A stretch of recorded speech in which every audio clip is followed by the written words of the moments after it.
Raden Masaid Surakarta.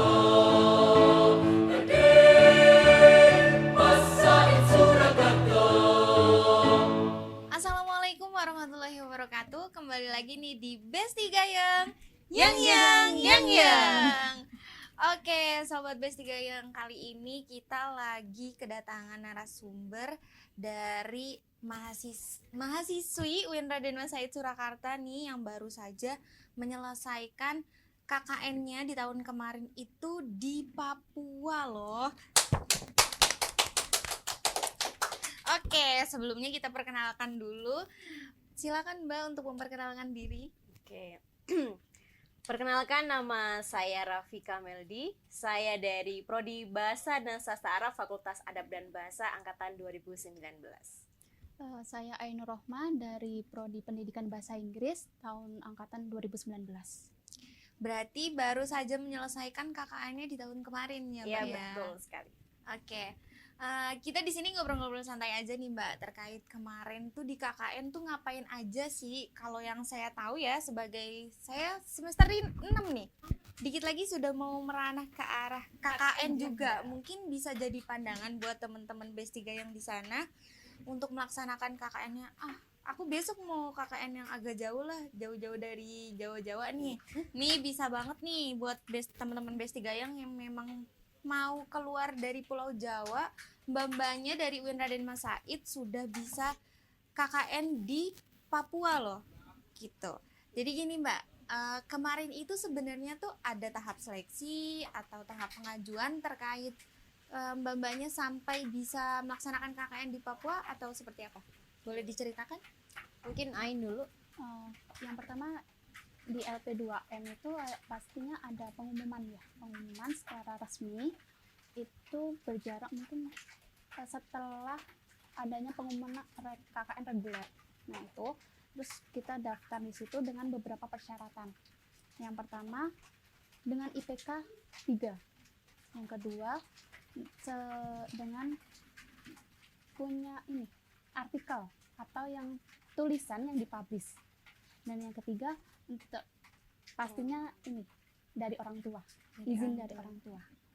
Oke, berarti memang sudah ada penawaran terlebih dahulu ya dari pihak LP2M terkait KKN tersebut gitu. Kalau Mbaknya sama saya mau nambahin aja ya. boleh. Sebenarnya untuk delegasi KKN di Papua sendiri itu dari LP2M sudah diumumkan ke semua mahasiswa ya. Sudah diumumkan ke semua mahasiswa di webnya LP2M ataupun mungkin dari dosen masing-masing udah di-share ke grup angkatan, grup kelas ya. Salah satu syaratnya tadi selain yang udah disebutin sama Ain itu harus mempunyai pengalaman organisasi baik internal maupun eksternal. Karena ini sangat penting ya. Karena kita di luar Jawa itu dihadapkan dengan lingkungan yang sangat berbeda di Jawa. Orangnya, kulturnya juga. Aduh. Jadi kita dituntut bisa bersosialisasi kayak gitu. Oke. Nah, pertanyaannya mungkin nih dari Besti Gayeng, apakah yang KKN ke Papua itu dari UIN Raden Masaid itu hanya mbak-mbaknya 2 orang aja atau ada teman-teman yang lain? Kira-kira gimana, Mbak? Cuma berdua. Hanya berdua. Iya, Berarti seleksinya memang Ketat. ketat sekali. Dan dari UIN Raden Masaid ini sangat beruntung ya, termasuknya dapat 2 delegasi dari mahasiswa-mahasiswi yang bisa mewakilkan teman-teman semua ke KKN di Papua seperti itu. Nah, kira-kira nih Mbak, kalau bicara tentang kultur ya, pasti kan ada culture shocknya juga nih. Banyak. Ketika mbak-mbaknya datang ke Papua, apalagi itu yang memang sangat jauh sekali dari Pulau Jawa kayaknya. 8 jam perjalanan pesawat itu. 8 jam perjalanan pesawat, setelah itu masih perjalanan apa lagi nih? Mobil. Terus Kalau ke lokasinya kita naik bis. Oke. Bis kampus. Berarti istilahnya masuk akses ke desanya masih lewat darat lah ya. Iya, tapi jalannya batu semua. Jalannya beda nih sama depan kampus. Aduh, beda. jauh. Kayaknya nanti kita perlu perbaikan ya di tahun mendatang nih. Nah, culture shock yang pertama kali dialamin pas mbak-mbaknya datang di desa tersebut nih kayak gimana? Apa bahasanya atau mungkin dari makanannya mungkin kan biasanya kalau kita sebagai orang Jawa kan ketika ada tamu kan pasti disuguhkan nih Iya. beberapa makanan. Seperti itu ada nggak Mbak culture shock tersendirinya? Kalau aku pribadi, culture shock-nya terjadi saat aku turun dari pesawat sih. Keluar dari bandara itu udah ada culture shock. Kenapa? Di situ orang-orangnya semua bibirnya merah. Oh, Giginya Giginya merah. merah. Karena di sana ada kebiasaan nginang. Nginang pakai buah pinang. Yang merah itu. Buahnya hijau. hijau. Buahnya hijau. Buahnya hijau, yang buat merah itu adalah kapur. Kalau di Jawa kan sirih yang dipakai. Iya. Kalau di sana adalah pinang, buah pinang. Kalau di sini pohon pinang buat manja pinang ya. Di sana buahnya buat dimakan. Itu, dan yang kedua adalah cara bicaranya di sana. Nadanya high sekali itu. Sangat tinggi. Sangat tinggi, kayak kita lihat ini orang kok marah-marah semua ini. Gimana ini kayak gitu. Ternyata emang kebiasaannya seperti itu. Dan Biasa kita kan kaum Jawa pret yang agak halus gitu. Terus jadi kayak aduh ada apa ini kok kencang-kencang sekali. iya, suaranya kencang dan apa, ada hentakan gitu loh, bentakan suaranya. Intonasinya jadi kayak lebih Kayak orang mana gitu. Dan perawakannya juga tinggi-tinggi. Mohon maaf ya, kulitnya kan dengan kita berbeda. Iya. Jadi sangar gitu tampilannya, dan dengan suara seperti itu ada ketakutan sendiri sih di awal. Kayak gitu sih kalau saya. Kalau Mbak ini Kalau dari saya sendiri itu pertama suara ya, suara. karena kan saya sendiri dari orang yang nggak pernah pakai suara tinggi gitu. Nah, Sangat pertama- terlihat sekali suaranya. Terus di sana pertama kali dapat, mungkin masih di camp awal itu kan banyak orang Jawa, dan sekamar kita dapat dari orang Jawa juga, jadi kan masih enak gitu. Masih ada yang Nah, bisa iya. diajak ngobrol. Waktu terjun ke lokasi, satu kelompok itu pertama diam-diam gitu, tapi setelah hari kedua udah tahu kok suaranya kayak gini, saya nangis. Hari kedua itu saya langsung nangis. Nangis Iya. malah ngedenger suara yang terlalu tinggi. Iya, soalnya gini, takut apa saya buat salah kayak Oh, gitu. Terus saya tanya, apa saya punya salah kok sampai ini suaranya tinggi gitu. Terus katanya, enggak kok, ini memang cara bicara kita gitu. Oh gitu ya, jadi saya kayak ngeblank juga kayak gimana, ngerasa bersalah juga, tapi ternyata itu emang budayanya di sana kayak gitu. Tapi setelah itu ada pasti ada penyesalan ya Mbak, kayak mikir aduh ini salah ngomong atau enggak. Iya, itu selalu itu. Cuman setiap selama mau ini. berjalannya KKN fine aja kan. Ya, Maksudnya nggak Iya. nangis terus, setiap ada orang ngomong nanti nangis, ada orang ngomong nangis. ya kan Berapa itu juga apa nanti. namanya, adaptasi juga gitu kan. Mm-mm. Terus yang kalau yang kedua itu ini makanan, tapi Makanan. makanan nggak terlalu ini sih ya, nggak terlalu jauh beda sama di Jawa, karena di sana saya kan ditempatkan sama orang Jawa juga gitu, jadi nggak terlalu jauh beda, cuma rasanya agak berbeda gitu. Itu yang Rasanya agak berbeda. Condong kemana nih rasanya? ke pedas, tapi pedasnya beda sama di Jawa gitu. Pedas asam sih. Iya, Pedas asam. iya kayak gitu, tapi beda gitu kalau di Jawa rasanya. Ngomong-ngomongin tentang makanan nih Mbak, yang kalau yang saya tahu dan mungkin teman-teman B3 yang tahu, makanan pokok di Papua itu kan bukan beras ya, makannya pakai papeda. Nah, yang saya lihat kalau orang makan papeda tuh cara naruh ke piringnya tuh agak beda nih. Nah, kira-kira Mbaknya di sana tetap pakai sendok atau cara mindahnya tetap pakai sumpit nih yang kayak biasa-biasa saya lihat? Kalau di tempat saya umumnya sudah pakai nasi ya, tapi kita pernah disajikan papeda juga. Ketika saya mencoba untuk memindahkan, tetap harus pakai sumpit, karena kalau pakai sendok itu apa ya, licin kan. Oh, Jadi iya. jatuh-jatuh terus, jadi harus digulung-gulung kayak gitu ketika mau makan atau memindahkan ke piring kita masing-masing kayak gitu sih. Kalau di tempat saya tuh bukan pakai sumpit Mbak, tapi tahu ini kan yang dari kayu, itu biasanya buat nanak nasi. Oh iya Nah, ya. itu soalnya kan gede. Centong. Iya, kayak centong itu pakai itu lebih mudah. Tapi ya gitu, itu kalau kebanyakan ya mau balikinnya susah. Nah, kan adaptasi juga nih ya Mbak terkait makanan. Kalau misalkan biasanya kita di Jawa tuh makannya pakai nasi yang memang karbohidratnya agak sedikit tinggi, jadi cepet kekenyang. Nah, kira-kira kalau pas makan papeda itu ngerasa kenyang atau lapar terus, nanti yang ada di sana tambah cuacanya mungkin yang memang mendukung untuk makan terus, Ya panas ya. gimana nih? Kalau saya sendiri nggak bisa makan papeda Mbak. Nggak bisa makan papeda Iya. malah. Muntah. Tapi sempet nyobain mbak. Iya, pertama kali Kayaknya itu mbak langsung- banyak banget culture shocknya ya. Mulai Nggak dari bisa loh makan suara. papeda. soalnya papeda itu nggak bisa dikunyah, Jadi Iya, langsung ditelan. ditelan. Iya. itu yang bikin saya langsung muntah. Terus yang kedua itu kan pakai kuah kuning ya. Iya. Kuah kuningnya kan beda, kalau di sini kuah kuning tuh gurih-gurih gimana Iya, gitu. Kalau ada di sana- tambahan iya. santan juga. Kalau di sana itu rasanya juga agak gimana gitu. Itu kan pertama kali saya makan papeda Iya. gitu kan ya. Kok rasanya gitu? Ya akhirnya saya nggak bisa makan. Gitu. Lebih ke hambar atau gimana? Bukan hambar ya, ada ciri khas ini dari ini apa namanya ikannya. Ciri khas dari itu rasanya kayak amis-amis gimana gitu. Gimana? Soalnya beda, ikan di sana sama ikan di Di Jawa, Jawa beda. itu beda. Beda. Beda. Ikan kuning kalau nggak salah. Iya, ya. namanya Iya, ikan Nama kuning. masakannya ikan kuning. Ikan kuning. Jadi dicampurnya pakai papeda kayak gitu ya. Cara makannya Cara dicampur makan. sama papeda. Hmm. Papeda itu kan olahan sagu. Olahan sagu, sedangkan sayur Pure ikan sagu tuh tanpa ada campuran atau apapun mungkin itu. tambahan garam dikit sih ya. Oh ya, biar agak gurih mungkin ya. Tapi tetap kalau saya sendiri pertama kali nyoba itu by the way juga sama sih, hampir muntah juga. Waduh. Hampir muntah juga. Kalau saya itu pertama kali makan papeda ketika kami baru aja datang tuh di kampung. Jam 2 itu jam 2 siang. Di situ kebetulan ada kematian. Nah, di sana karena mayoritas tempat saya 96% adalah umat Kristen. Jadi di situ kita namanya tamu ya, kita menghormati dulu kedukaan di situ. Berarti populer apa minoritas sekali ya Islam di sana. Sangat minoritas, sangat minoritas. Bahkan di situ babi di mana-mana ya. Wow. Mohon maaf ya, babi dan satunya hewan babi dan temannya Iya. itu Dan banyak temannya. sekali di situ. Nggak usah di ini ya, nggak usah diperjelas lagi. Mungkin Disensor ya. teman-teman Besti yang sudah paham arahnya kemana.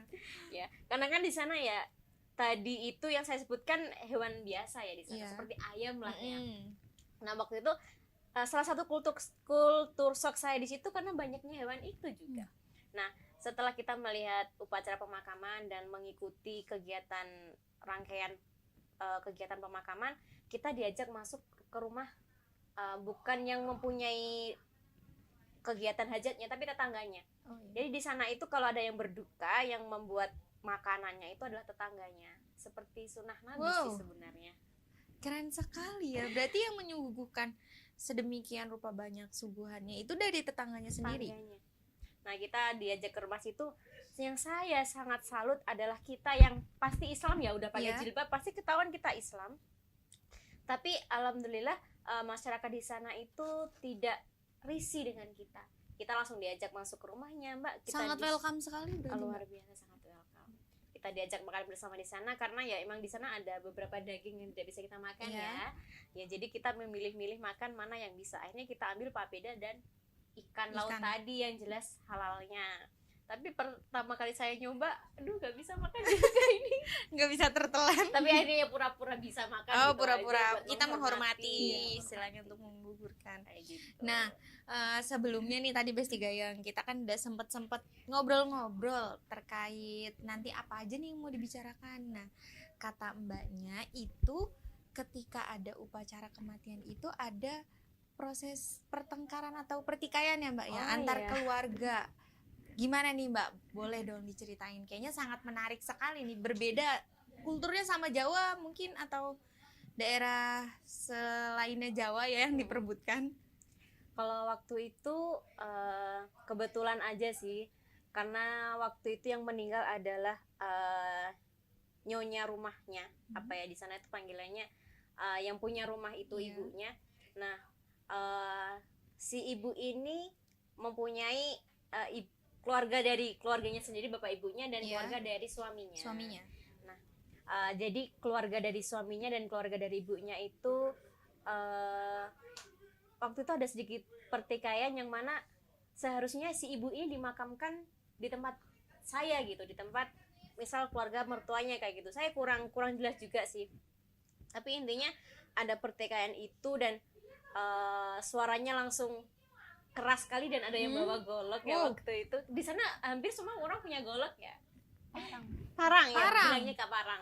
Berarti setiap ada pertikaian pasti Iya, pasti bawa ya parang. keluar barang tersebut. Keluar. Sangat mengerikan. Aduh. Itu pas waktu setelah berdoanya selesai, berdoa sesuai dengan agama di sana, berdoa selesai, pas keluarga dari pihak laki-laki tidak terima, langsung keluar, langsung membuat kericuan itu. Nah, kita mahasiswa KKN yang baru datang langsung diarahkan untuk meminggir. Takutnya dapat sasaran Dampaknya. kayak gitu ya. Udah seperti itu sih Kak. Kalau Wah. untuk jelasnya tidak bisa kita ceritakan. Kayaknya sudah terlihat dari mimik wajahnya ya. Kayak terlihat ketakutan sekali karena tadi sudah membawa benda-benda seperti itu. Iyalah, apalagi kita di Jawa yang kulturnya Iya. sangat kalem. Kulturnya kayaknya sangat terbalik ya, teman-teman Besti Gayeng. Mungkin kalau di Papua itu yang diperebutkan itu ini si jenazahnya. Tapi kalau di Jawa nih apanya nih? Hartanya. Nah, malah sudah disebutkan. Tadinya saya mau bikin ini Q&A. Nanti biar dijawab sama teman-teman Besti Gayeng di bawah. Nah, apalagi terkait bahasanya nih Mbak di Papua. Bahasa Papua itu kalau yang saya tahu ya, yang saya tahu tuh kalau menyebut saya itu sa. Iya. Kalau menyebut kami itu su. Aduh, Bukan. beda, Beda. berbeda. Ko. Ko. Oh, Ko. bisa dong nih Mbak kayaknya udah hampir 1 bulan lebih. 1 bulan Di lebih. sana. Ya, Di sana 40 hari. 40 hari. 40 hari ya. Seperti satu umroh ya. lah. Seperti umur. Wah, Karena umroh. umroh. Tahu nggak waktu itu pas ya ini Iya, boleh. pas kita mau berangkat itu ada salah satu dosen yang bilang, "Kenapa nggak umroh aja sih?" Sama-sama 40 hari Sama- gitu. Sama-sama 40 hari sama-sama kan kalau ke Mekah kita 9 jam ya. Iya. Ke sana kan Beda 8 sejam. jam. Iya, beda sih. Sama-sama jauh, sama-sama 40 hari udah umroh sekalian aja. Ya kan umroh nggak ada duitnya Pak, ini dibiayain gitu. Nanti terkait biaya kita akan bahas lagi ya teman-teman Oke. Besti Gayeng. Ini kita cerita dulu nih terkait bahasanya. Karena Bahasa. memang sudah cukup lama juga mbak-mbaknya di Papua ya. Iya. Pasti mulai beradaptasi dong sama bahasa-bahasanya. Mungkin bisa dicontohin nih cara pembawaan bahasanya Gimana ya? dan intonasinya yang bisa dibilang tegas atau agak sedikit kencang. Apa ya? Gimana sih? Ya gimana sebentar. Karena kita udah lama ya. Iya.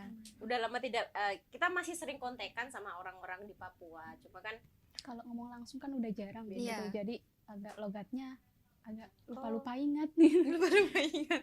kok semua kan Kak? Wah, sudah mulai keluar nih Besti Gayeng. Kau sudah makan kah? Kok semua kan Kak gitu. Wah.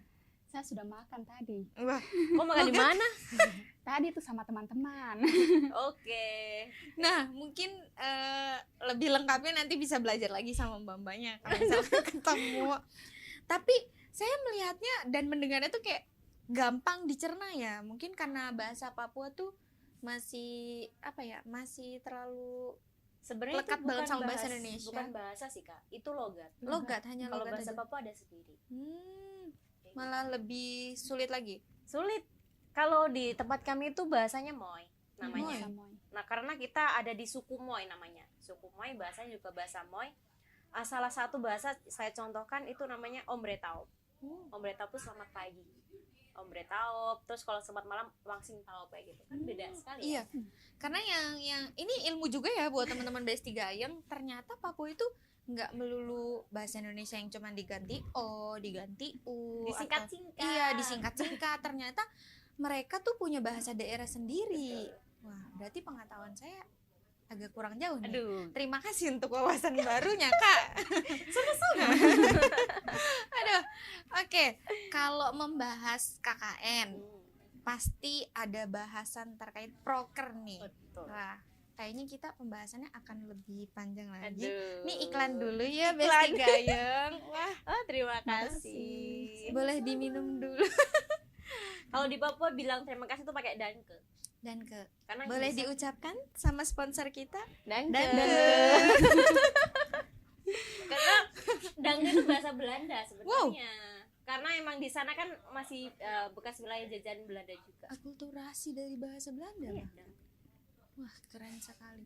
Oh ya nih, terkait proker nih Proker. Mbak. Kita kembali lagi Hmm. terkait proker. Pasti kalau udah ada proker ada realisasinya. Betul. Nah, kira-kira kalau yang saya tahu ya KKN tuh paling ngajar ngaji, ngelesin, Gimana bikin Mbak Kristin? taman, kita kerja bakti. Karena yang saya tahu sepengalaman saya ketika ada teman-teman KKN datang, prokernya selalu itu terus tanpa ada progres maju, mentok-mentok kayak pembuatan kompro desa. Seperti itu. Tapi sepertinya itu dilaksanakan sama teman-teman KPI saja. Atau mungkin ada yang lain. Nah, dari mbak-mbaknya sendiri nih, prokernya di sana tuh gimana? Kalau dari teman-teman sini kan yang saya tahu dari kakak tingkat saya yang kemarin, mereka sudah mengetok palukan proker ketika ingin langsung terjun ke desa tersebut. Tapi kalau mbaknya sendiri pasti kan ada perbedaannya karena beda pulau. Kalau ke saya dulu itu kita ke sana tanpa tahu geografinya seperti Iya. apa, terus datang dulu kepada ini kepala kampung dan kepala suku. Nah di situ kita baru tahu mau proker apa nih gitu. Nah setelah kita tahu kita baru bicarakan karena ada batasan-batasan di mana kita tidak boleh. Jadi misalkan gini, di situ ada Kali Dansari. Iya. Kita ingin Kali Dansari itu yang dulunya jadi tempat wisata, terus setelah banjir itu udah tidak digunakan lagi, kita ingin mengangkat. Tapi kebanyakan di sana itu masyarakat tidak menyetujui. Gitu. Karena Takut. masih ada ini adatnya masih lekat sekali. Iya, ini dulu itu karena itu dipakai pariwisata, Iya. akhirnya terjadi banjir. Hmm. Itu kata orang-orang di sana gitu. Makanya ketika kita ayo kita gimana caranya biar kita punya apa ya di Peninggalan istilahnya. iya peninggalan Iya. dan itu nama kampung saya kan Kampung Dosai. Iya. Nah, kita tuh bikin apa seenggaknya Dosai ini tuh biar maju, punya penghasilan kayak gitu kan. Nah, itu ternyata ketika kita rembuk sama kepala kampung, kepala sukunya tidak membolehkan. Ketika kita bilang kedepannya kan seperti ini Pak, nanti dikelola sama masyarakat setempat gitu, ternyata dari kepala kampung yang tidak membolehkan karena adat-adatnya kayak gitu. Akhirnya kita ada batasan-batasan Iya, ada tersendiri batasan-batasan ternyata. itu. Dan itu dari proker itu kita akhirnya dari yang waktu itu 5 kalau nggak salah 5 proker kita akhirnya jadi mengerucut. Jadi cuma 3 proker yang itu dibolehin sama kepala kampung dan kepala suku. Yang pertama menyambut 1 Muharram. Yang Wah. kedua Satu Muharram di sana disambut padahal posisinya itu lokasi minoritas Islam. Beda. Beda. Kita beda. Oh, Kita beda beda. desa. Kita beda beda lokasi. desa ya. Terus yang kedua ini ketika 17 Agustusan sama yang terakhir itu proker untuk mengajar gitu. Kalau di saya sendiri tuh prokernya mungkin sama ya kayak kakak di sini Iya. yang mengajar kayak gitu, terus kerja bakti kayak gitu karena iya tuh kembali lagi nggak masyarakatnya itu membatasinya terlalu banyak dan kita yang dari Jawa ya terutama Iya. kan kebanyakan dari kelompok saya dari Jawa kita tidak bisa seolah-olah ayo ya udah kita nggak dibolehin yang penting yang satu boleh ya udah kita jalanin itu kan nggak bisa kayak gitu karena ya kembali lagi di sana kalau ada sesuatu hal yang tidak sesuai dengan masyarakat sana itu parang yang berjalan Parang yang berjalan, Besti Gayung. Jadi jangan asal iya main jangan aja nih. macem-macem gitu Kalau mbaknya nih kan beda desa ternyata. Berarti yang di tempatnya Mbak Ainun tadi mayoritas atau Mayoritas sama Islam 50-50 50-50 Iya. berarti sama rata ya. ya sama Kalau mbaknya? Oke. Kalau di tempat kami sebelumnya penyebutan desa di sana kampung ya, Iya. biar pemirsa kampung, tidak bingung kampung. ya. Iya. Jadi Kita panggilnya jangan pemirsa, kita panggilnya Besti Oh, Gayung. Besti. Oh, Kita udah. Besti. Halo, Besti. Halo Besti, ini kayaknya agak mulai seret-seret, mungkin boleh diminum Oke, dulu. izin minum dulu ya dipersilakan. Besti ya. Tadi kasihan sponsornya nanti tidak laku.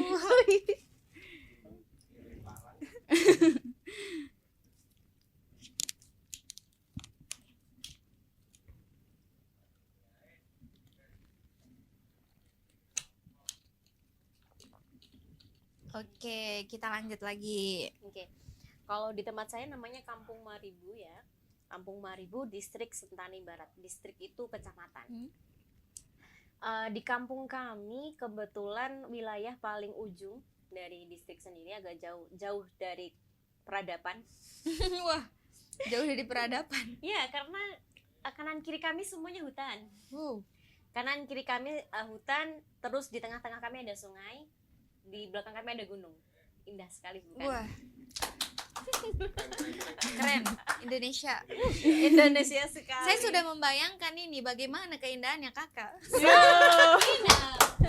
Sangat indah. Saya melihatnya sangat rindang sekali di pohon-pohon di depan sekolah. Ini di sekolah ini. Ini di sekolah, wah. Logat kita sudah berubah, Besti Gayung.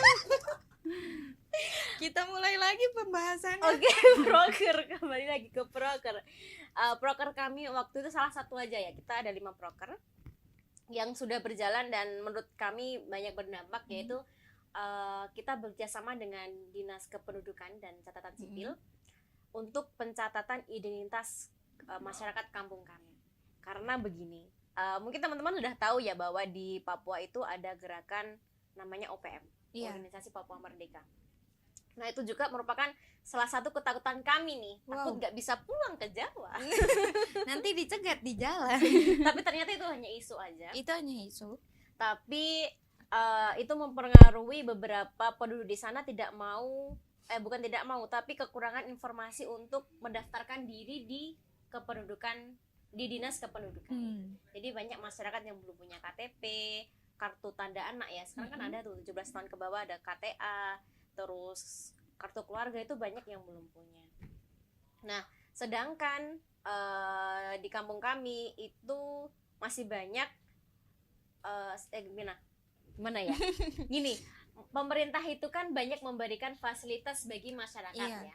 Untuk fasilitas kesehatan, pendidikan dan lain-lain. Tapi karena mereka tidak punya kartu identitas, akhirnya mereka tidak terfasilitasi. Nah, kita mendengarkan suara-suara dari masyarakat seperti itu, akhirnya kita berupaya ke kabupaten, kita mengajukan kerjasama di sana, alhamdulillah di ACC. Berarti modelnya seperti serap aspirasi. Iya betul. Dan kita kerjasama dengan pejabat kampung juga, para perangkat-perangkat kampung, alhamdulillah disetujui. Dan sekali lagi di sana karena masih adat ya, apapun harus seizin tokoh adat. Tokoh adat pun juga menyetujui, akhirnya waktu itu di minggu ketiga, insya Allah minggu ketiga akhirnya kita bisa melaksanakan proker itu dan masyarakatnya sangat antusias. Berarti hampir semua di kampung itu sekarang sudah punya identitas kependudukan. Alhamdulillah. Wah, dan teman-teman yang di Papua sana sudah bisa merasakan dampak dari proker Mbak yang sudah dijalankan nih.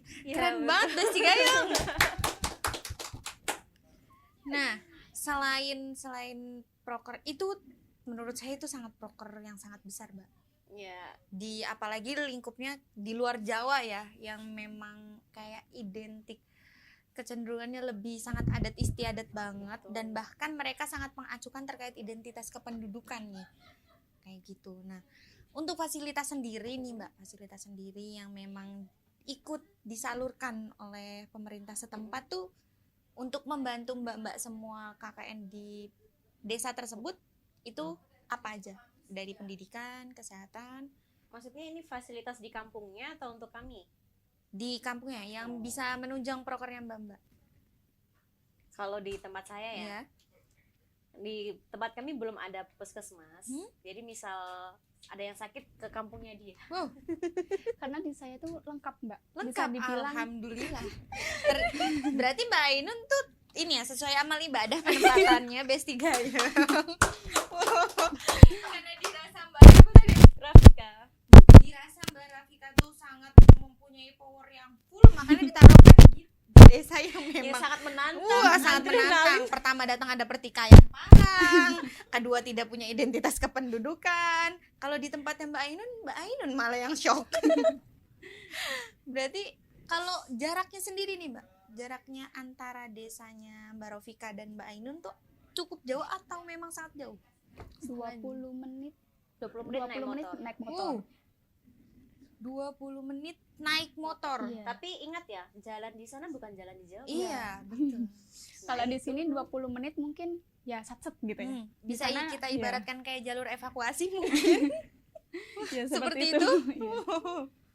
Sudah terbayang kan Besti Gayung gerunjal-gerunjalnya. Iya. Nanti bisa dilaporin ya. Jangan ke Pamudofir. Tapi sudah beda alam kita. BTW alhamdulillah jalan di sana ya. Ini kabar informasi yang saya dapat udah ada perbaikan dari Wow, keren banget. Berarti setelah KKN itu selesai, ada perbaikan jalan di desa tersebut. juga sebenarnya udah ada perencanaan dari dulu. Iya. Tapi karena kemarin juga kita bantu untuk follow up lagi bahwa Isunya urgent ditaikan lah. lagi. Alhamdulillah ada percepatan dari pemerintah di Wow, sana. keren banget. Ini nih Besti Gayang Ini. bisa dilihat nih jalannya. Ini bis kita ketika mau ke lokasi, ini jalannya, ini aspal ini dibangun waktu zaman Belanda Wow, terakhir sudah bisa dihitung berapa tahun? dan belum pernah dibenahi. Sekarang saya sudah sebesar ini. Nah ini bisa dilihat ya, ini banyak gunung, ini hutan-hutan. Nah, Keren sekali. Ini kalau saya tidak berpikir kalau hujan seperti apa. ini bekas ini. Kalau Oh hujan iya, tuh ini gimana? udah jangan becek harap ini ya teman-teman. Mbak ya, jangan harap keluar kalau hujan. Soalnya nggak bisa milih jalan. Nggak bisa milih jalan. Gelap, nggak ada pencahayaan ya. Tidak nggak ada pohon, pencahayaan nggak ada sama listrik ini ya, sekali. bisa dilihat. Ini nggak ada kabel-kabel listrik atau tiang listrik. Nah, ini kan transportasinya pakai bis nih Mbak. Apalagi kan di desa pedalaman yang memang jalurnya itu treknya agak sulit. Itu biasanya ada hari-hari tertentu atau berapa minggu sekali transportasi itu bisa sampai ke desa. Di sana sama atau tidak? Karena yang saya tahu tuh seperti itu. Di sana itu ada angkutan umum, Ada angkutan umum, namanya taksi. taksi. Tapi jangan dibayangkan taksi seperti di Jawa. Taksi di Jawa sama Buka kan di pintu, sana tuh Iya, beda. harganya udah mulai. Ini beda. Ada operasional taksi karena ini ya pendidikan. Ini untuk memfasilitasi pendidikan di sana. Kita ketahui di sana fasilitasnya pendidikan masih sedikit dan jauh-jauh. Jadi ada angkutan ini keluar jam 6 pagi, jam 1 siang, sama yang terakhir itu jam 4 sore. Ini ada namanya taksi. Nah, ini angkutan yang sangat menjadi angkutan utama, bisa dibilang angkutan utama. Karena di sana masih banyak yang belum, di tempat saya masih banyak yang belum punya motor atau mobil. Jadi hanya mengandalkan transportasi itu. Nah, kira-kira nih Mbaknya sendiri kan di sana sebagai pendatang ya, ada nggak sih beberapa penduduk yang memang juga datang ke sana itu kayak untuk apa ya istilahnya, bukan berkunjung sih, emang sengaja bertempat tinggal di sana? Dia dari luar Papua gitu, ada nggak? Di tempat saya ya. Di tempat saya itu hampir 50% itu dari Jawa, Makassar gitu. Dari Jawa, Makassar. Berarti orang Jawa tuh penyebar luasannya sangat jauh sekali. Di Kalimantan ada, Palembang ada, ini Papua juga ada. Wah, keren banget. Nah, kita ngulik lagi, tadi kan udah jalannya itu aspalnya dibangun pas ini zaman Belanda. Oke, sebentar ya. Basicnya sepertinya pembicaraan saya agak terhambat oleh mic. Kita ganti dulu.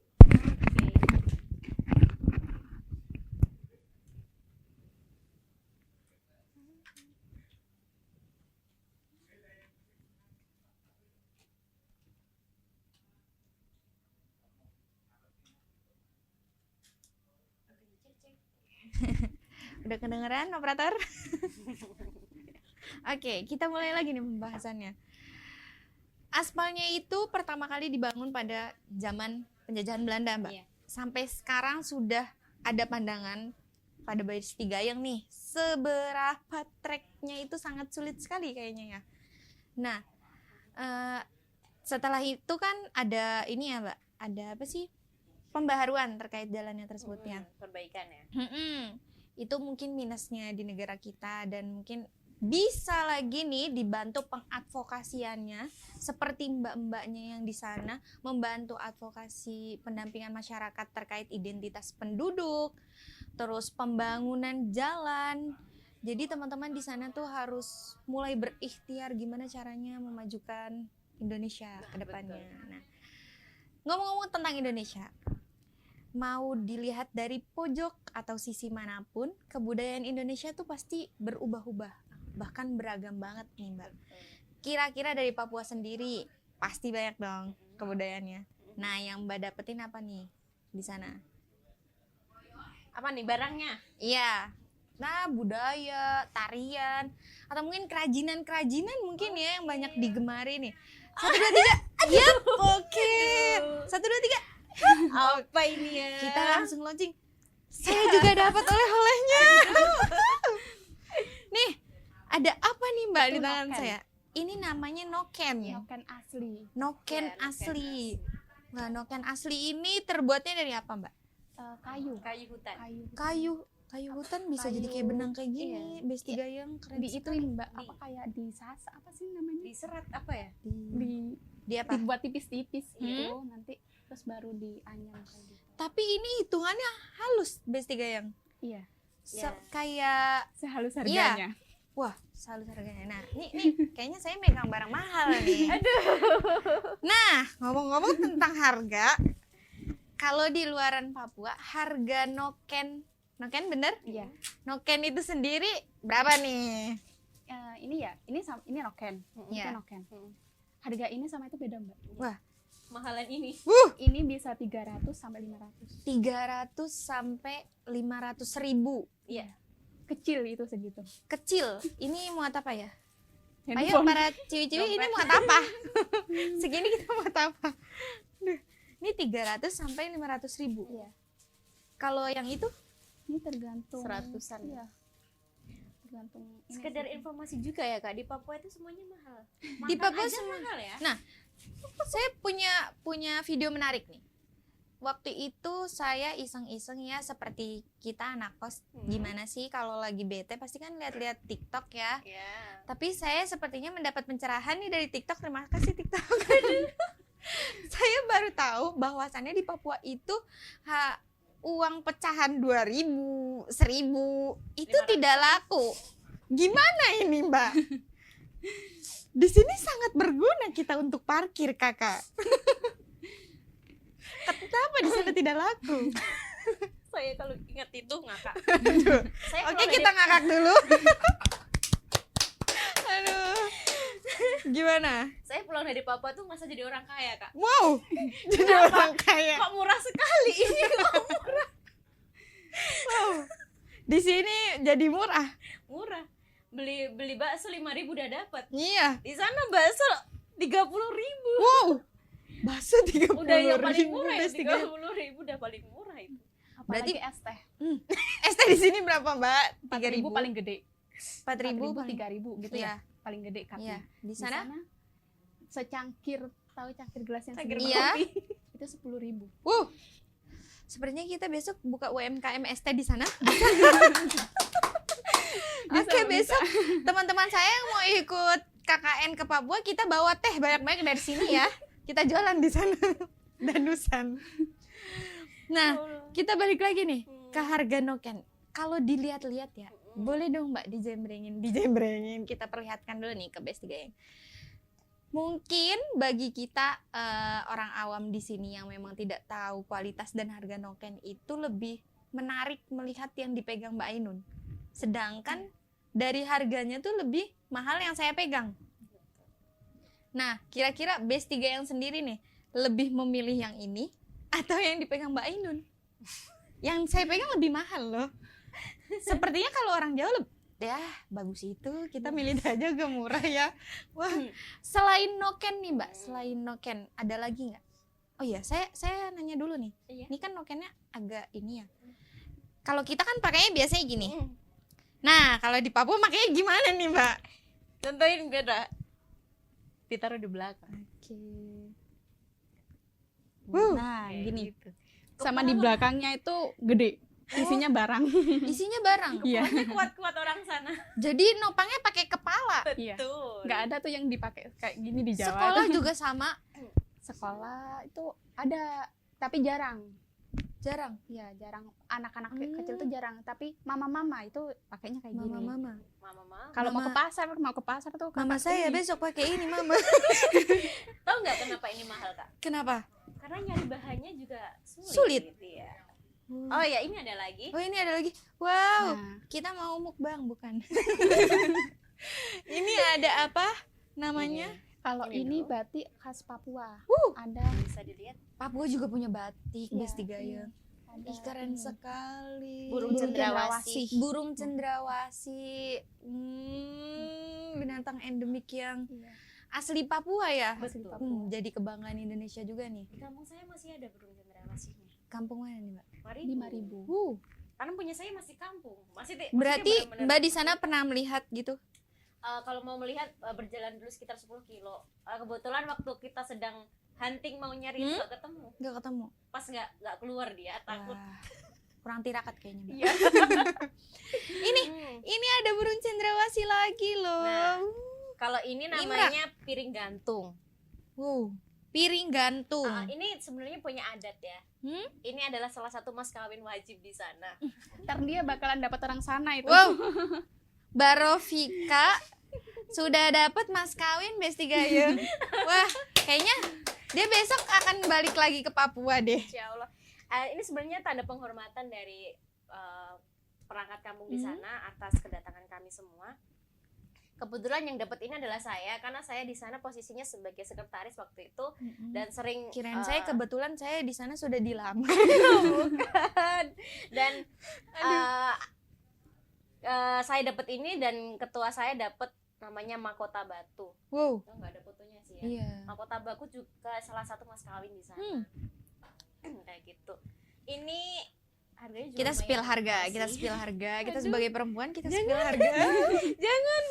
Ini kayaknya kalau di ibu saya pakainya buat lebaran. Lebaran. Oh, lebaran. Sinya opor. Ini piring gantung. Jadi ini kawin. gantung. Mas kawin. Ini juga Ini dibuat Wow. waktu zaman Jepang ya. Bisa dilihat Zaman di belakangnya ini.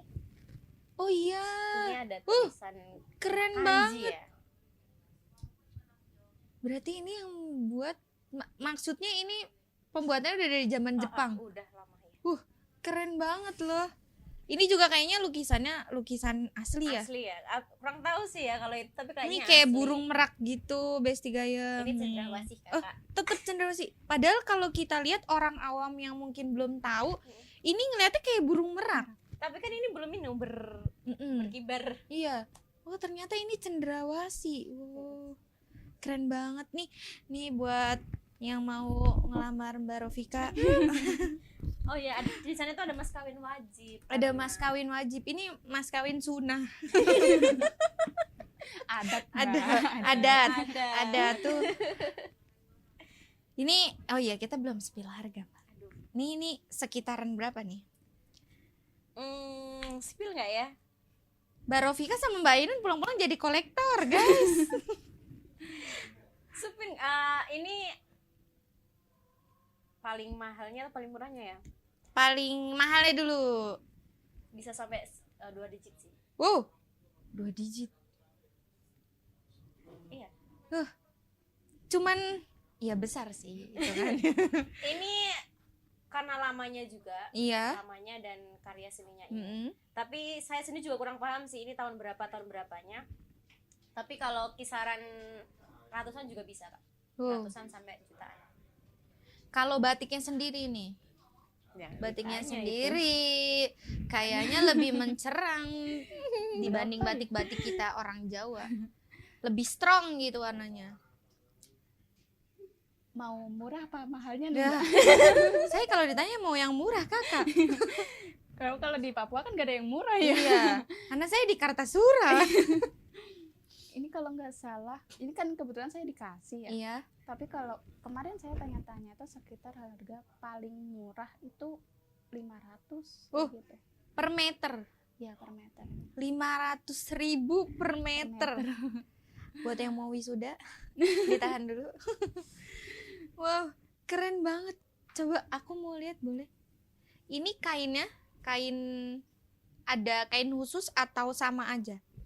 Kurang tahu ya, tapi ada dua jenis kain yang saya tahu. Yang satunya sutra. Yang satunya sutra. Iya. Kalau yang ini saya kurang tahu kainnya apa gitu. Kalau yang teman saya cowok, itu dia yang dikasihnya sutra. Jadi ini kan warnanya. Oh ini ada Di sini bacaannya gitu. Mbak. Batik sutra halus Krishna. Sutra juga berarti. Berarti ini sutra juga.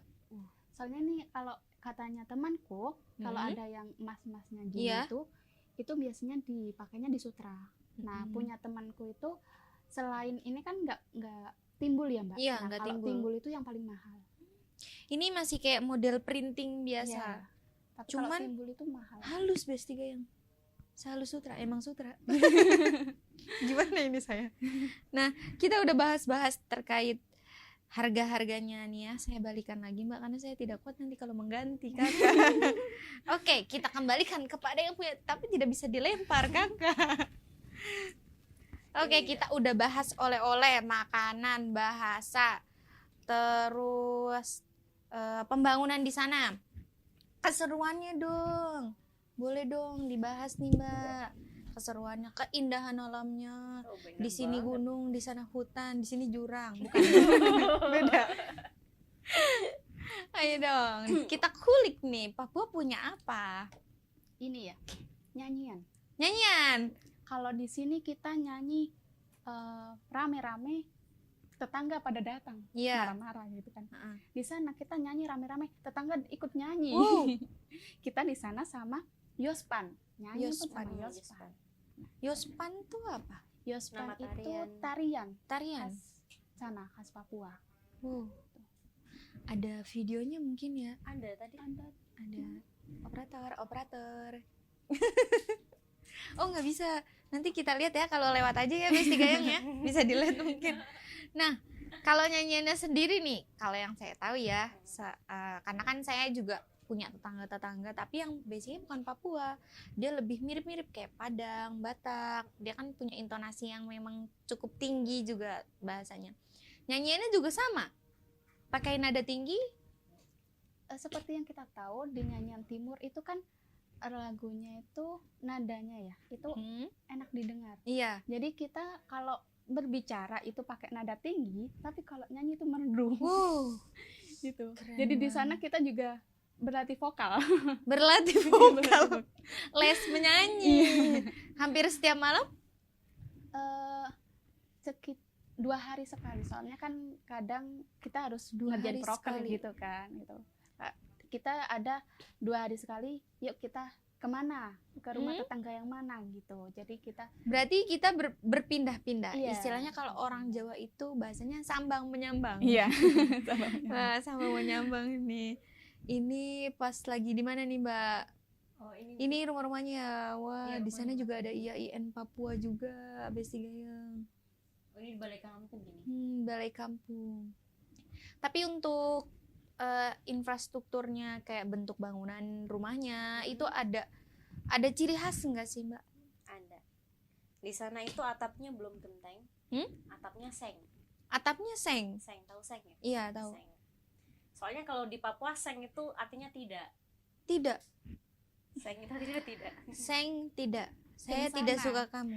seng Iya. sana tuh, tidak ke sana. Seng tidak gimana nih? Seng suka kau. Gimana saya salah nggak? Ya pakai atap seng. Ternyata nggak panas ya. Saya kira kalau atap Iya. seng itu panas ya, ternyata enggak. Atapnya masih seng itu aja sih. Kalau untuk khasnya karena di tempat kami tuh bukan yang Papua pegunungan ya. Kalau Papua pegunungan masih Konai, masih tahu Iya. ya adatnya sana. Masih pakai bukan jerami sih itu. Seperti jerami tapi bukan Kayak jerami. jerami tapi bukan jerami. Sejenis rumputan di Iya. sana. Kalau pohonnya di pegunungan seperti itu, tapi punya kami Oh ini pesisir. tariannya ya. Iya, Uh, Ini tari Yospan. Kita tari-tari guys. Kelihatannya gampang itu ya, tapi Kelihatannya gampang tapi susah. iya. Ini narinya juga sambil nyanyi-nyanyi. Seru Enggak sekali. sih, ini ada Ini iringan ada- musik. Ada iringan sebenarnya. musiknya juga. Ini kita latihan untuk penampilan expose di penutupan. Wow. Jadi kita collab dengan anak-anak SMA. Dan alhamdulillah sekali setelah kita expose di KKN Nusantara, besoknya itu anak-anak dapat job buat nari di tempat lain. Masya Allah, keren sekali loh. Sama aja membuka peluang teman-teman yang ada di sana ya. Iya. Untuk berkreativitas, menyebarkan budaya-budaya mereka. Indah sekali Indonesia saya. Aduh, nih kalau yang saya lihat nih ya, Mbak ya, ini kan rata-rata cenderung teman-teman SMA di sana kan kayaknya tidak memakai hijab ya. Ya. untuk toleransi beragama sendiri di sana tuh sebenarnya kuat nggak sih? Kalau saya baca dari sependengaran yang tadi Mbak sampaikan terkait apa sih penyuguhan ketika tamu datang, itu masih menurut saya itu kebersamaan sekali. Yang meninggal sebelah rumahnya, yang menyuguhkan tetangganya, kayak wah rekat sekali nih. Nah kalau keragaman budayanya sendiri, toleransi Antar agama maksudnya. toleransi antar agama. Karena nama KKN kita sendiri adalah KKN Kolaborasi Nusantara Moderasi Beragama. Moderasi beragama. Jadi misi kami di sana adalah moderasi beragamanya. Tapi ternyata bukan kita yang memberikan pengetahuan Iya. moderasi beragama, tapi kita yang banyak belajar dari moderasi beragamanya di Papua. Keren sekali. Kenapa saya bisa bilang seperti itu? Di lokasi saya Saya terenyuh, Mbak. 95% adalah umat Kristen, tapi sebelum itu ada kisah, Kak. Gimana nih? Jadi di tahun Saya siap mendengarkan. 1960-an itu 100% umat Kristen di kampung kami. 100% umat 100%. Kristen. Lalu ada program transmigrasi dari pemerintah dan itu 100% umat Islam nih, calonnya mau dipindahkan ini. Iya. Nah, waktu itu pemerintah kabarnya pemerintah sudah menawarkan ke beberapa tempat di Indonesia dan di Papua juga beberapa tempat, tapi tidak ada yang menerima awalnya. Iya. Terus di kampung kami para tetua-tetuanya bermusyawarah lah bahasa kita, berunding, akhirnya di kampung kami itu menerima para transmigrasi ini yang beragama Islam. Beragama Islam. Dulu tuh di tahun 60-an 70-an banyak nih umat Islam di kampung kami, tapi karena berjalannya waktu mereka menikah ke tempat lain, akhirnya pindah ke tempat lain, akhirnya tinggal 5%-an. 5%. Nah, di situ toleransi, kenapa saya bilang toleransinya sangat besar sekali? Salah satunya adalah tadi menerima transmigrasi umat Islam. Iya, 100%. 100% tuh umat Islam. Yang di mana-mana ditolak, ternyata di desa tersebut diterima. Yang mana awalnya cuma 100% Iya. Kristen ya itu awalnya. Lalu di sana membangunkan masjid juga untuk umat Islam ini. Jadi ada satu masjid besar. Di sana ada 7 gereja dan 1 masjid khusus untuk orang Islam. Keren sekali. Dan ini Destiga masjidnya yang nggak kecil, Kak. ini masjidnya nggak kecil. Dibangunkan sangat besar sekali oleh warga setempat. Bisa berandai-andai seperti apa? Besarnya Iya, daripada masjid kampus kita masih besar. besar sana. Sangat toleransi sekali berarti masyarakat sana. Ya. Dan walaupun ya perencanaan masjid memang dari umat Islamnya, tapi tetap ada bantuan dari umat Kristen. Begitu pula ketika umat Kristen membangun gereja, itu dari umat Islam juga membantu pembangunannya seperti itu. Oke, toleransi beragama, budaya, kerajinan, makanan, bahasa. Ini kalau kita ulik-ulik lagi kayaknya 3 hari 3 malam kita baru selesai. Seperti itu nih kayaknya, besar ragamnya Indonesia. Mungkin teman-teman Besti Gayeng, saya lupa ngomong teman-teman, Ya. Besti Gayeng yang punya minat nanti KKN-nya tuh, aduh saya mau dong melihat keragaman Indonesia di luar Pulau Jawa, bisa banget nih ya Mbak ya, Bisa. ikut programnya Tahun ini ada kok. LP2M. Betul. Wah, tahun ini juga ada, kayaknya saya harus daftar. Boleh. Harus saya nanti biar bisa bahasa Papua. Nanti saya bisa dapat oleh-oleh juga toh. Kalau dapet. Saya pulang jadi kolektor toh. Tapi saya pulang nanti miskin atau jadi kaya. Karena di sana nanti pengeluaran saya akan tambah banyak. Saya pengalaman kan. Iya. Wah, sangat menguji ini. Nah, mungkin nanti teman-teman yang masih mempersiapkan diri nih untuk ke jenjang KKN itu bisa mempersiapkan diri, bisa diupdate terus informasi-informasinya dari LP2M terkait pendaftaran KKN apa tadi Mbak? Moderasi beragama Nusantara. Kolaborasi Nusantara Moderasi Beragama. Wah, keren banget. Ini kayaknya juga sebagai programnya Kemenak juga. Tahun ini insya Allah bukan di Papua lagi, Kak. Bukan di Papua lagi, tapi di Sulawesi. uh Tuan rumahnya IAIN Parepare. Insya Allah seperti itu rencana terasa. keren banget. Kita KKN keliling dunia nih. Keliling Indonesia, Nusantara. Kita keliling Indonesia dulu, sudah sampai Indonesia, nanti kita keliling dunia. Nah, nanti gantian teman-teman yang lain datang ke kita seperti kemarin. Oke, kayaknya kita kalau mau bahas terus-menerus nih bakalan lama, Mbak. Betul. Karena kita di sini sangat ngepres sekali waktunya untuk perkenalan aja. Mungkin kita di sini masih pembicaraan ringan terkait untuk pandangan teman-teman Besti Gayeng yang mau KKN atau teman-teman Besti Gayeng yang masih penasaran nih terkait KKN. Ternyata KKN tuh bukan hanya di dekat-dekat sini aja ya. Ini mbak-mbaknya buktinya sampai jauh-jauh ke Papua berhasil mengembangkan banyak banget proker yang sudah terrealisasikan nih. Oke, mungkin untuk penutup nih kita bisa nari-nari sedikit nih. Kan tadi ada tariannya tuh. Saya bisa dong diajarin. Aduh. Susah atau mungkin sudah lupa? Tidak bisa Kak. Tidak Pakainya bisa. bukan tangan ya, Pakainya bukan kaki. pakainya kaki. Hentakan kaki. Oke. Wah, sepertinya tidak bisa. Bisa nih. kita coba. Nanti mungkin Mbak Rofika sama Mbak Ainun bisa nge-share ya terkait video-video tarinya, nanti biar teman-teman Besti Gayeng juga biar bisa ngelihat. Oh, tarinya begini, oh tarinya begitu. Oke. Bisa dilihat di YouTube KKN kami juga.